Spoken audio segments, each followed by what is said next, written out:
하나님의 아름다움이라는 제목으로 하나님의 말씀을 살펴보겠습니다. 게리 토마스라는 분이 계십니다. 웨스턴 신학대학원에서 영성 개발에 대해서 가르치고 있습니다. 그러니까 영성에 대한 전문가라는 것이죠. 근데 이분은요, 영성에도 여러 가지 색깔이 있다라고 이야기를 합니다.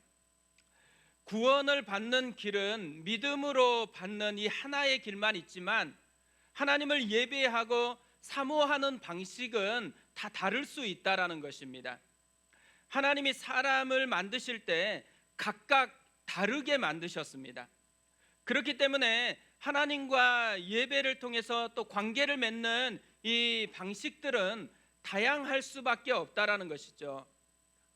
예를 들면 어떤 사람들은 규칙적으로 말씀을 대하고 큐티를 하면서 하나님과 친밀해집니다. 반면에 어떤 사람들은 이런 규칙적으로 말씀을 보고 또 큐티를 하는 것을 버거워합니다.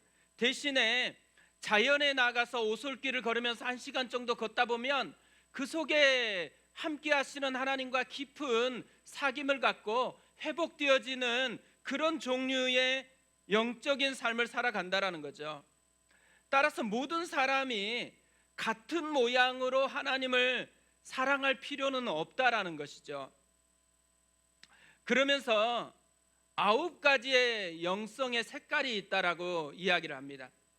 자연주의 영성, 감각주의 영성, 전통주의 영성, 금욕주의 영성, 행동주의 영성, 박애주의 영성, 열정주의 영성, 묵상주의 영성, 지성주의 영성입니다. 그러니까 자연주의 영성은 야외에서 자연을 보면서 하나님을 더 깊이 사랑하게 되는 것입니다. 감각주의 영성은 오감으로 하나님을 더 깊이 사랑하게 되어지고, 전통주의 영성은 이런 의식과 예배나 이런 상징을 통해서 하나님을 더 사랑하게 되어지고, 금욕주의 영성은 고독한 것, 단순한 것으로 더 하나님께 가까이 나아가게 되고, 행동주의 영성은 사회 참여나 정의에 대한 구현을 힘쓰는 것으로 더 하나님을 사랑하게 되어지고, 박애주의 영성은 이웃을 사랑하는 것으로 하나님을 더 사랑하는 그런 관계를 맺어가고요, 열정주의 영성은 신비나 은사나 이런 많은 열정적인 신앙의 모습들을 보여주는 것으로 하나님께 더 가까이 나아간다라는 거죠. 묵상주의 영성은 깊이 하나님을 사모하는 사람으로 나아가는 것, 또 지성주의 영성은 생각을 통해서, 이성을 통해서 하나님을 더 사랑하는 것으로 나아간다라고 이야기를 합니다. 개인들도요, 이렇게 다양한 영성의 모습을 가지고 있다라는 거죠. 그런데 교회도 마찬가지라고 생각합니다. 교회도 굉장히 다양한 문화가 존재한다라는 거죠. 저는 4개 교회에서 부교육자 생활을 하고 분당 우리교회에서 분립 개척을 했거든요. 각각 교회마다 사역을 하면서 발견한 것 한 가지는요, 교회마다 색깔이 다양하다라는 것입니다. 어떤 교회에서는 주일 예배 때 찬송가만 불러야 돼요. 복음송가 불렀다가는 아무도 따라하지 않습니다. 그리고 박수 치며 찬양하자고 했는데 아무도 박수를 치지 않는 거예요.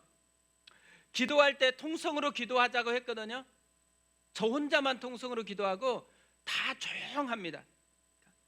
그런 교회에서 사역하다가요, 완전히 정반대인 교회로 사역지를 이동을 했습니다. 그 교회는 방언으로 기도를 해야 돼요. 근데 통성으로 기도해야 돼요. 기도 소리가 작아졌다 그러면 목사님이 잠깐 기도 멈추라 그러고 나서 엄청 야단을 친 다음에 다시 기도하자고 그렇게 하는 교회였거든요. 그 교회에서 제가 사역하면서 교육자에게 주어진 숙제가 있어요. 새벽 예배가 끝마치면 반드시 방언으로 1시간 동안 소리내서 기도하고 집으로 돌아가야 되는 거죠.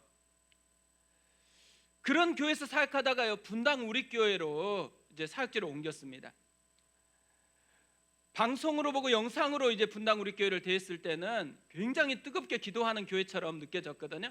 그래서 수요 기도회가 이제 수요 기도회 말씀이 끝마치고 기도를 시작할 때 제가 자연스럽게 소리를 크게 내서 기도하기 시작했어요. 그랬더니 옆에 있는 분이 저를 쿡 찌르면서 쪽지 하나를 주셨습니다. 그 쪽지를 봤더니만 우리 교회는 그런 교회 아니에요, 이렇게 쓰여 있더라고요. 굉장히 당황스러웠습니다. 그런 교회는 무슨 교회지? 뭘 얘기하는 거지? 그래서 저는 눈치는 좀 빨라요. 소리 내서 기도하지 않는 그런 모습을 원하는 거구나. 그리고 보니까요, 이 음향이나 이런 세션이 굉장히 크게 소리를 낼 뿐이지 옆에 있는 분들은 전부 다 조용하게 기도를 하는 것이 일반적인 모습이더라고요. 그래서 저는 굉장히 힘들었습니다. 습관이 돼 있다 보니까 방언으로 기도하거나 소리내서 기도하는 게 자연스러운데 갑자기 나오려고 하면은 멈춰야 돼요. 생각해야 돼요. 이러면 안 된다. 여기는 그런 교회 아니다. 그리고 조용히 기도해야 되니까 일단은 제가 미칠 것 같은 거예요. 너무 답답해요. 그러면 또 이렇게 미칠 것 같고 답답하다 보니까 자꾸 평가를 해요.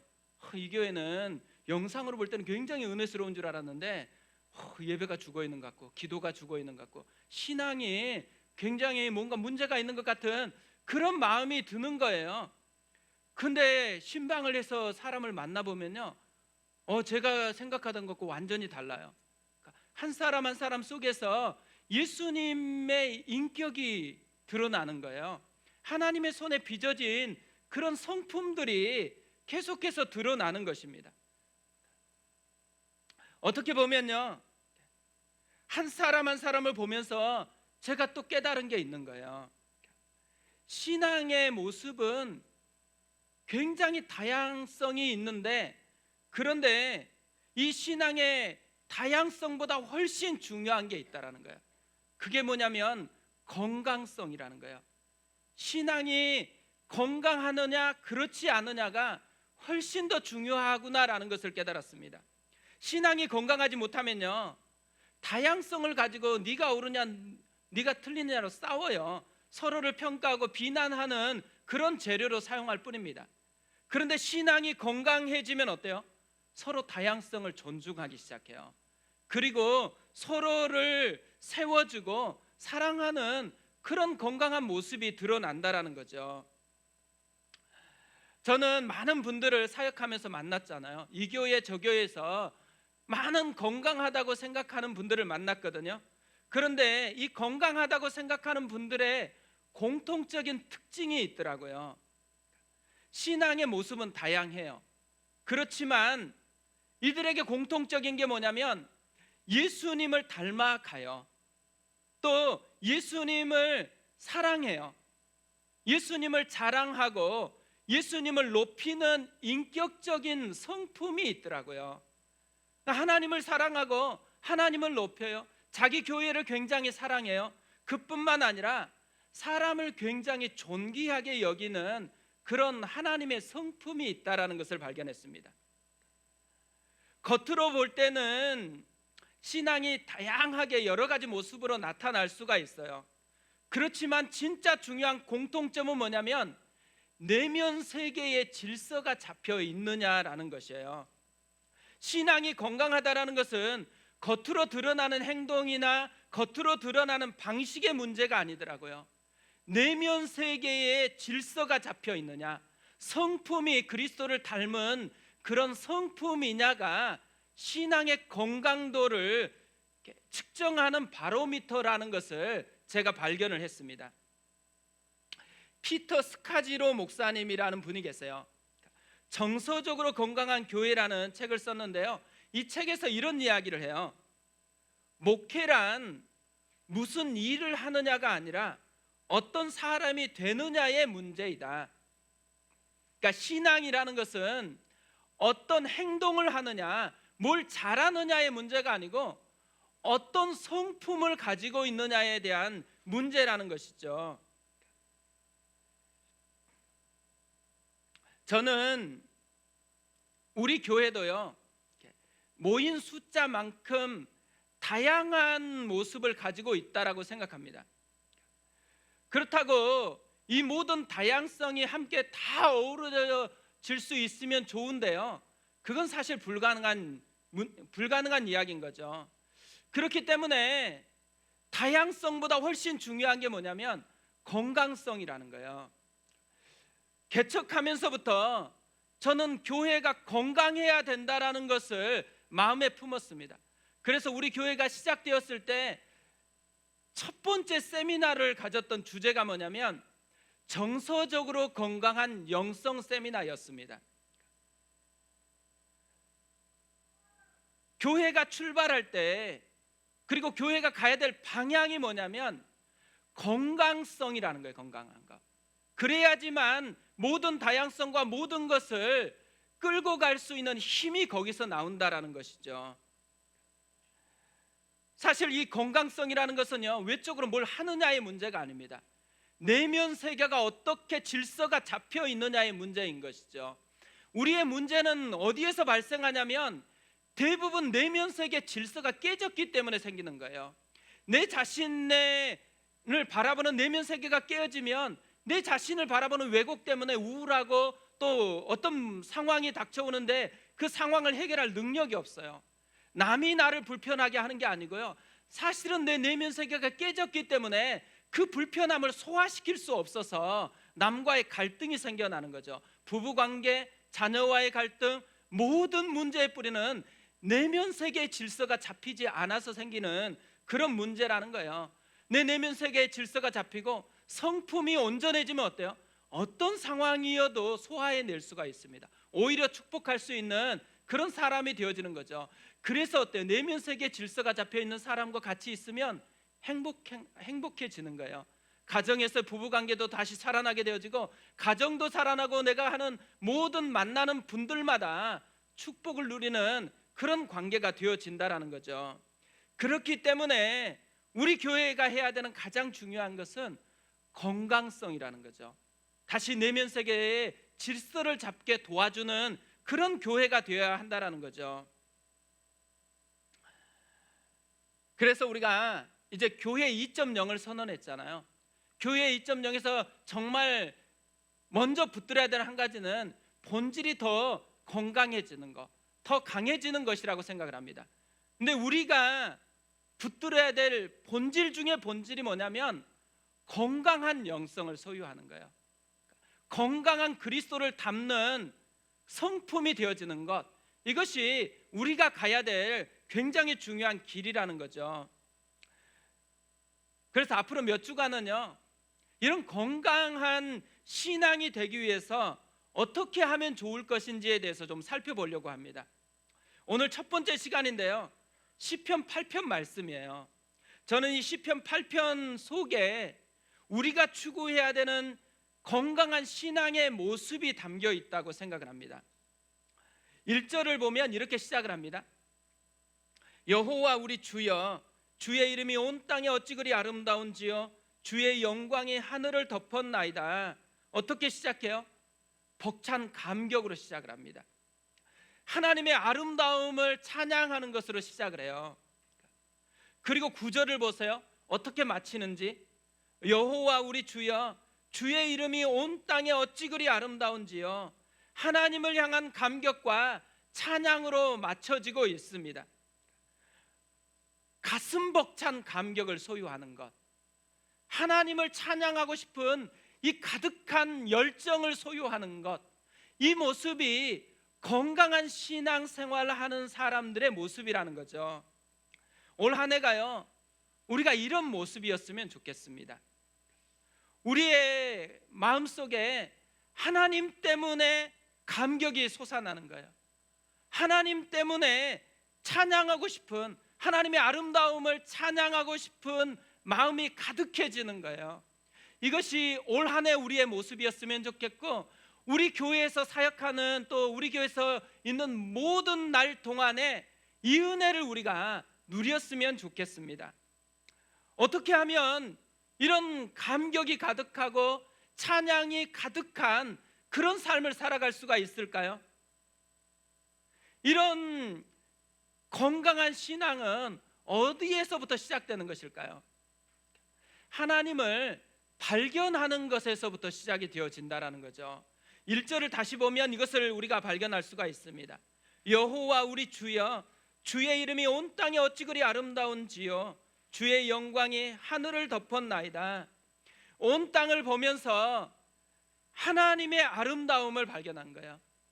하늘을 보면서 하나님의 영광이 가득 차 있다라는 것을 발견했다라는 거죠. 하나님의 세계를 본 것입니다. 지금 보이는 땅을 보고 있고 보이는 하늘을 보고 있는데 그 속에서 보이지 않으시는 하나님을 보고 있다라는 것이죠. 이 하나님을 발견하는 것에서 감격이 시작되고 이 하나님을 깨닫는 것에서 찬양이 시작되고 있다라는 것, 이것이 건강한 신앙생활을 하는 사람들이 누리는 축복이라는 거죠. 그러니까 발견한다라는 것, 하나님을 깨닫는다라는 것, 하나님을 안다라는 것, 이것이 굉장히 중요하다라는 거죠. 예수님도 마태복음 13장 44절에서 이것의 중요성을 이렇게 말씀하셨습니다. 천국은 마치 밭에 감추인 보화와 같으니 사람이 이를 발견한 후 숨겨두고 기뻐하며 돌아가서 자기의 소유를 다 팔아 그 밭을 사느니라. 하나님 나라가 밭에 감추인 보화와 같대요. 무슨 말이에요? 그 밭에는 이 보화가 항상 있었어요. 계속 밭에는 보화가 있었습니다. 그런데 누가 이 보화를 누려요? 발견한 사람이. 발견한 사람만이 이 보화를 누리기 시작한다라는 거죠. 발견해서 하나님의 나라를 누리는 것이 시작이 되어진다라는 거죠. 발견해서 건강한 신앙이 시작되어진다라는 것을 우리에게 알려주는 거죠. 하나님의 축복은 항상 있어요. 이 항상 있는 축복이 내 사건이 되어지는 것, 내 것이 되어지는 것은 언제 시작이 되어지느냐? 내가 그것을 발견할 때에서 비로소 내 사건으로, 나의 축복으로 누리게 되어진다라는 거죠.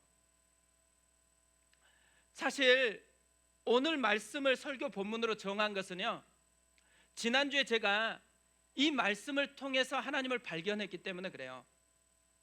지난주가 설 명절이었습니다. 고향인 순천으로 가기 위해서 새벽에 떠났거든요. 경부고속도로를 달리고 있는데 오산 정도 지나니까요, 어둠이 좀 걷히고 여명이 밝아오기 시작하는 거예요. 해가 떠오르니까요, 주변이 빨갛게 색깔이 변화되는 게 눈에 보이는 것입니다. 너무 예뻐가지고 사진을 찍고 싶었는데 운전을 하다 보니까 찍을 수가 없는 거예요. 그래 할 수 없어서 제가 인터넷 검색해갖고 제일 비슷한 거 그걸 가져왔거든요. 근데 저는 저 빨갛게 물들어가는 저 색감이요, 너무 저의 마음동을 감동시키는 거예요. 그래서 막 가슴이 벅차오르기 시작하는 것입니다. 그런데 그때 이 시편 8편 말씀이 생각이 난 거예요. 그러면서 다시 저 모습을 보니까요, 저에게 이렇게 속삭이는 것 같아요. 나다. 이렇게 아름다운 장관의 본체는 나다. 하나님께서 이렇게 말씀하는 것들이 마음속에 들려지는 거예요. 붉게 물든 하나하나의 색감이 하나님의 임재로 느껴지는 거예요. 하나님이 함께 하시는 것, 하나님이 너무 가까이서 나와 동행해 가고 있다는 것으로 이렇게 보여지는 거예요. 그러니까 너무너무 감격스러워지는 것입니다. 그러면서요, 이 장면 때문에 압도된 것이 아니고 하나님 때문에 압도가 되어지니까요, 제 마음속에서 갑자기 찬양이 흘러나오기 시작하는 것입니다. 아름다우신 오 놀라우신 형언할 수 없는 사랑, 오 위대하신 하나님의 사랑, 영원히 찬양하리. 사실 크게 부르고 싶었거든요. 근데 옆에 자고 뒤에서 자고 있으니까 깨울 수가 없어가지고 조용히 이렇게 속삭이면서 흥얼거리면서 운전을 했습니다. 이 찬양을 계속해서 부르다가요, 경부고속도로를 지나서 이제 천안 논산간 고속도로에 접어들었어요. 근데 조금 가다 보니까 갑자기 눈이 펑펑 쏟아지는 거예요. 많은 사람들이 너무 눈이 많이 쏟아지니까 운전을 못하고 옆으로 차를 세워놓고 이제 깜빡이를 켜고 있더라고요. 근데 이미 들어서 버렸어요. 돌아갈 수도 없어요. 무조건 앞으로 가는 일밖에는 남아있지가 않거든요. 그래서 조심스럽게 깜빡이를 깜빡이면서 이제 가기 시작하는 거예요. 근데 너무 많이 오니까 앞이 잘 안 보이더라고요. 눈앞에 보이는 이 바퀴 자국만 바라보면서 이제 서서히 운전을 해서 갔습니다. 그렇게 하나님께 압도되고요, 찬양이 흘러 넘쳤는데 이 눈에 압도를 당하니까요, 찬양이 사라져 버렸어요. 그리고 뭐만 나와요? 기도. 정말 절박하고 간절한 기도가 나오더라고요. 하나님 좀 살려주십시오. 이렇게 위험해가지고 운전을 하기가 너무너무 힘겼습니다. 그리고 하나님, 전라도에 눈이 엄청 많이 온다고 예고가 되어 있는데 직접 이렇게 운전을 해보니까 전라도 눈길을 운전하기가 너무 어려울 것 같습니다. 눈을 멈춰 주십시오. 눈이 사라지게 해주십시오. 그러면서 이제 이렇게 운전을 계속 10몇 킬로를 운전해서 휴게소에 도착한 거예요. 휴게소에서 쉬면서 좀 눈이 이렇게 좀 멈출 때까지 기다렸거든요. 그리고 눈이 어느 정도 멈춰지면서 다시 운전을 해서 갔습니다. 그리고 휴게소에서 혹시라도 눈이 많이 올까 봐서 이제 전라도로 가는 데는 산길을 많이 가야 되거든요. 그래서 체인을 처음으로 사봤어요. 눈 올 거라고 생각해서. 근데 눈이 안 오는 거예요. 체인을 한 번도 사용해 보지 않고 순천까지 잘 도착을 했습니다. 그리고 다시 이제 돌아오는데요, 돌아오는 차 안에서 다시 이 시편 8편 말씀이 생각이 난 거예요.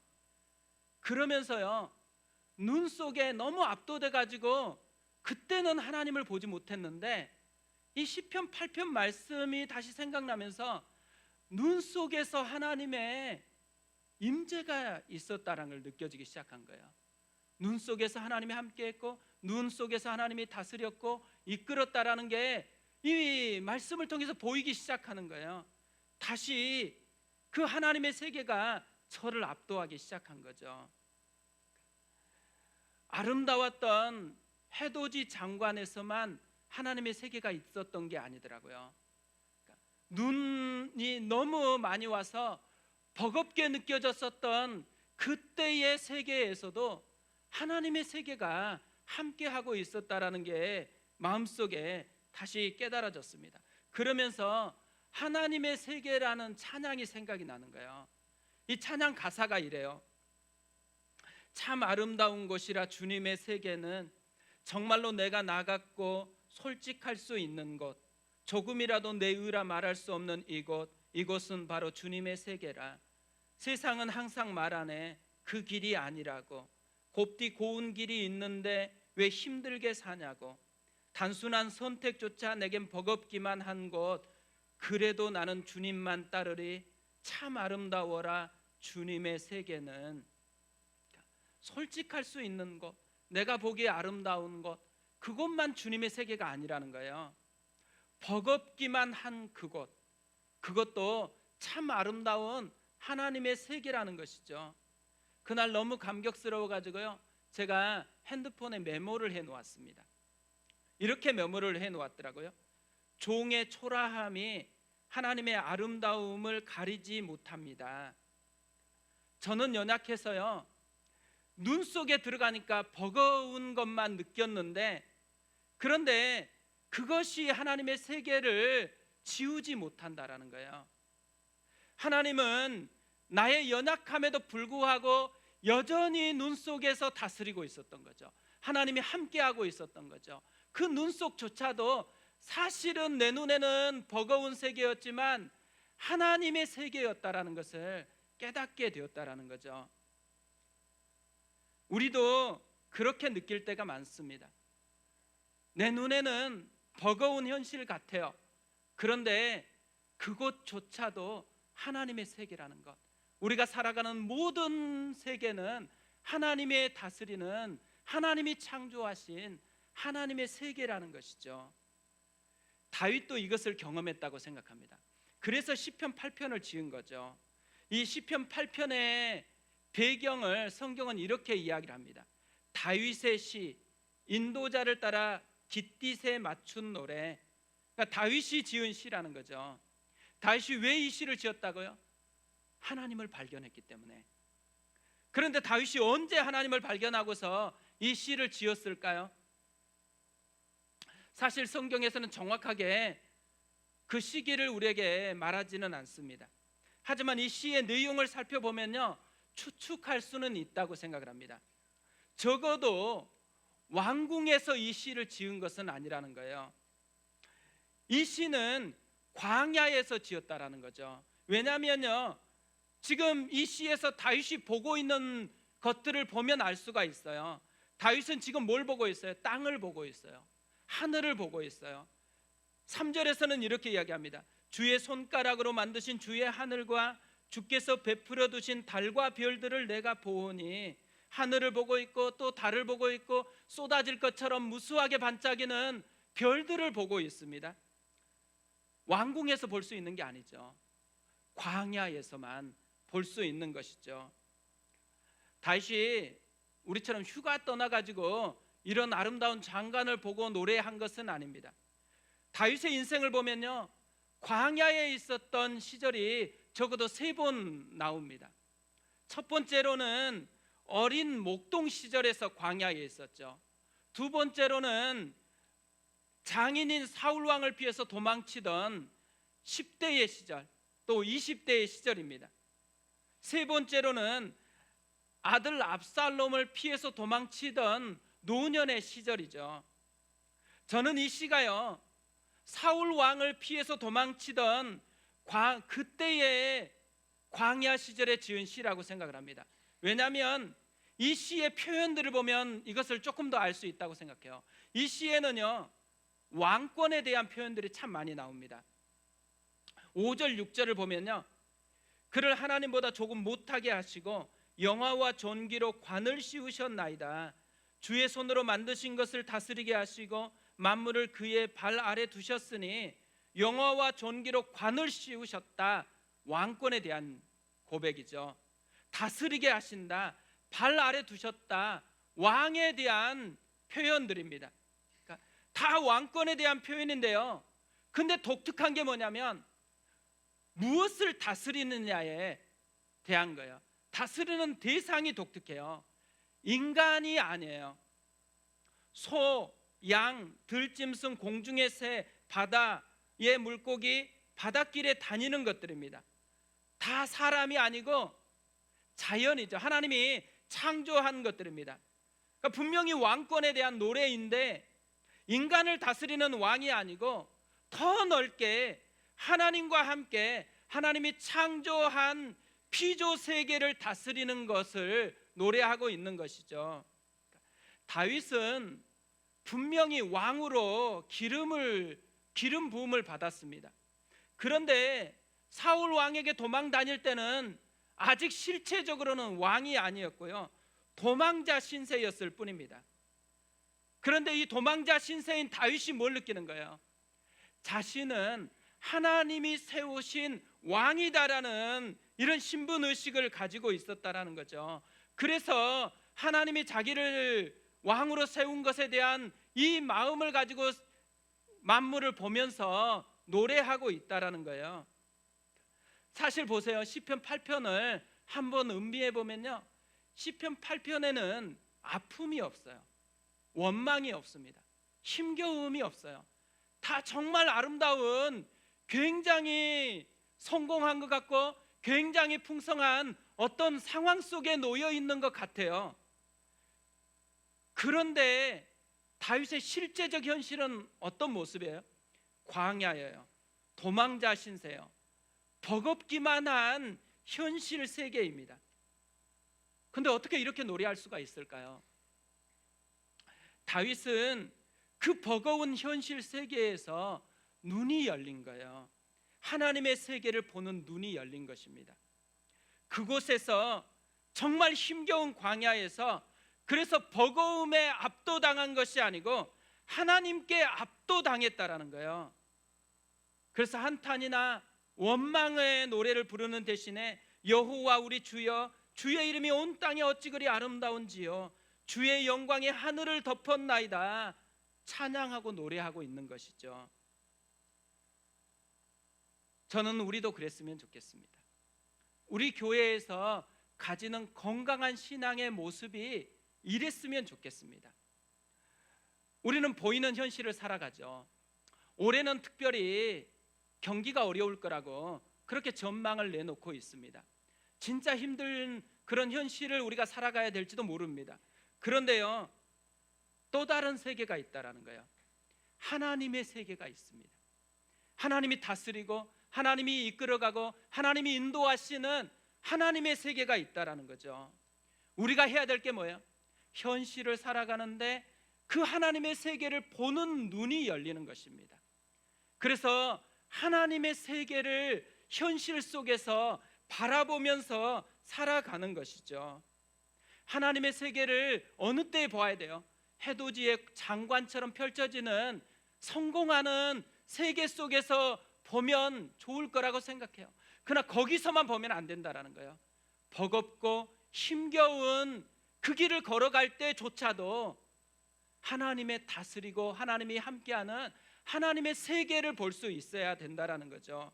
다윗이 그랬던 것처럼 우리도 현실 속에서 하나님의 다스리는, 하나님의 함께하시는 하나님의 세계를 보는 그 은혜가 우리에게 있었으면 좋겠습니다. 오늘 이제 예배가 끝마치면 다음 세대 사역 설명회가 진행이 되어집니다. 이 다음 세대들에게요, 가장 많은 자기에게 신앙적인 영향을 끼치는 사람이 누구냐에 대한 여러 번의 설문조사가 있었습니다. 누가 제일 강하게 영향을 미칠까요? 교육자도 아니고 교사도 아니고 부모였습니다.